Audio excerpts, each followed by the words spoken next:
নীরার জন্য কবিতার ভূমিকা কবি সুনীল গঙ্গোপাধ্যায়। এই কবিতার জন্য আর কেউ নেই, শুধু তুমি নীরা। এই কবিতা মধ্যরাত্রে তোমার নিভৃত মুখ লক্ষ্য করে।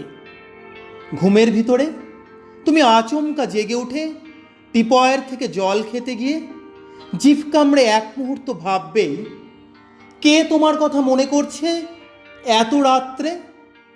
তখন আমার এই কবিতার প্রতিটি লাইন, শব্দ, অক্ষর, কমা, ড্যাশ, রেফ ও রয়ের ফুটকি সমেত ছুটে যাচ্ছে তোমার দিকে।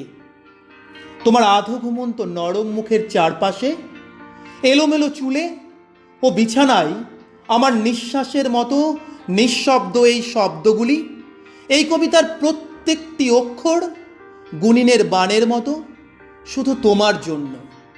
এরা শুধু তোমাকে বিদ্ধ করতে জানে। তুমি ভয় পেও না, তুমি ঘুমোও, আমি বহু দূরে আছি। আমার ভয়ঙ্কর হাত তোমাকে ছোবে না।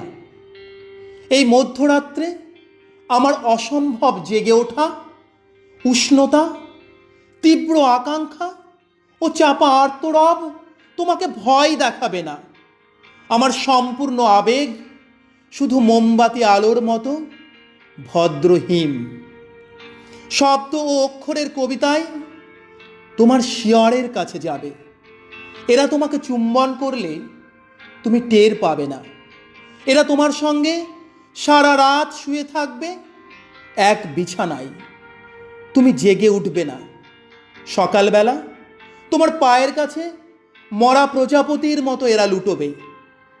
এদের আত্মা মিশে থাকবে তোমার শরীরের প্রতিটি রন্ধ্রে। চিরজীবনের মতো বহুদিন পর তোমার সঙ্গে দেখা হলে ঝর্ণার জলের মতো হেসে উঠবে কিছুই না জেনে।